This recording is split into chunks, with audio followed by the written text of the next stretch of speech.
Well, howdy there, Internet people. It's Bo again. So, today we are going to talk about the last 18 hours or so and run through the chain of events to hopefully include the conclusion, what might be the conclusion, and just run through the information and then go over where things are at time of filming, which is early this morning for y'all.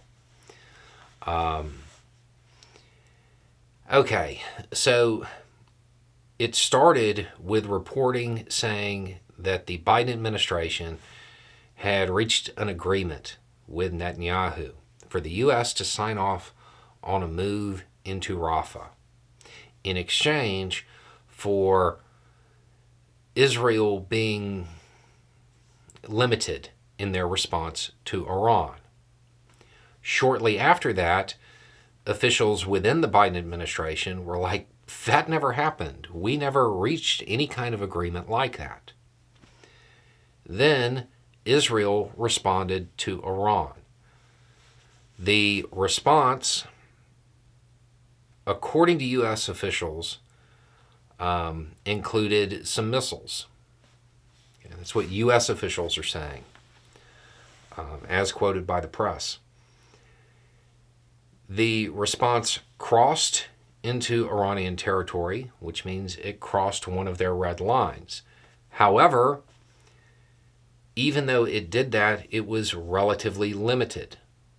So rather than just, blowing through the line in the sand, they, put their foot across it, tapped, and pulled back.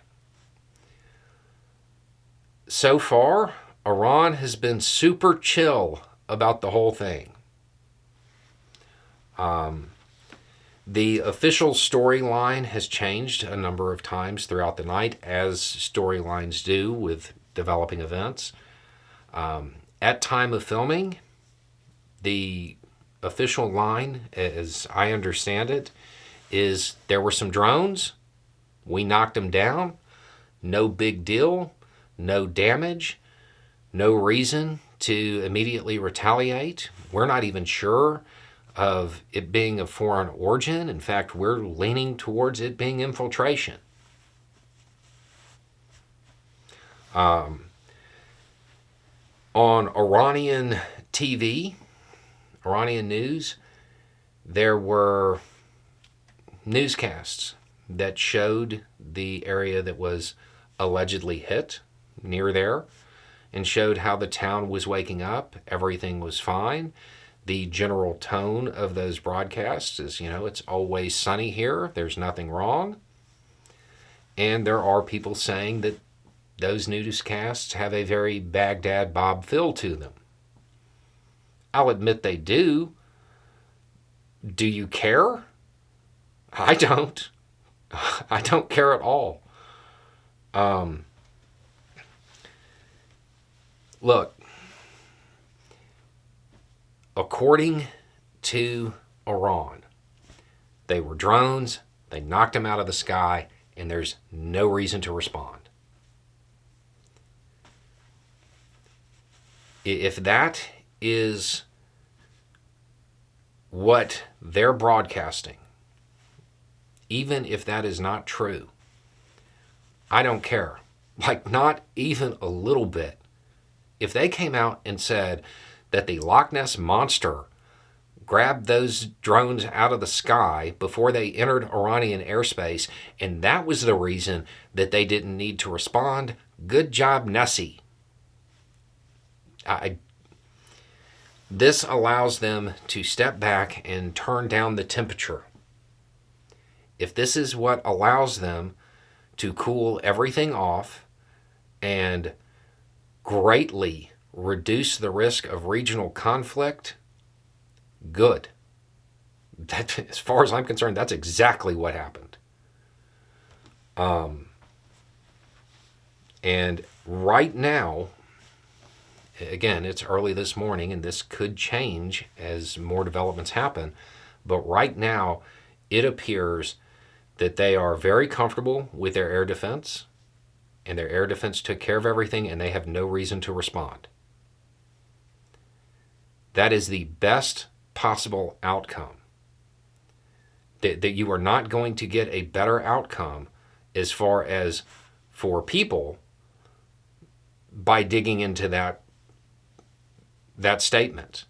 If that's what happened, that is what happened, and leave it alone.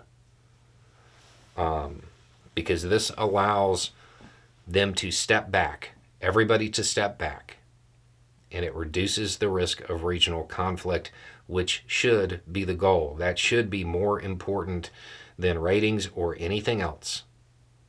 That's what happened. Now,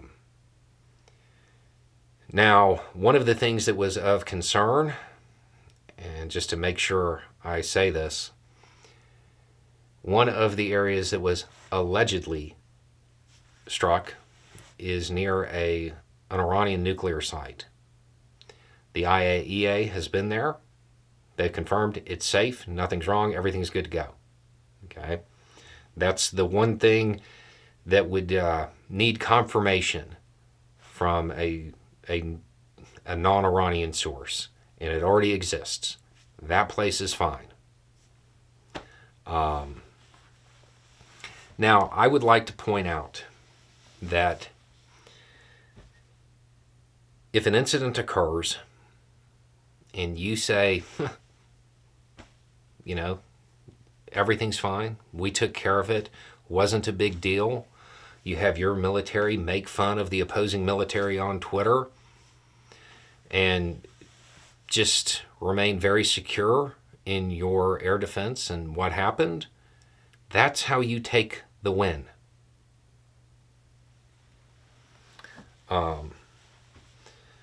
So I hope that this current information that is out is what happened. I hope that is where this stays, and there is no reason for Iran to respond. Anyway, it's just a thought. Y'all have a good day.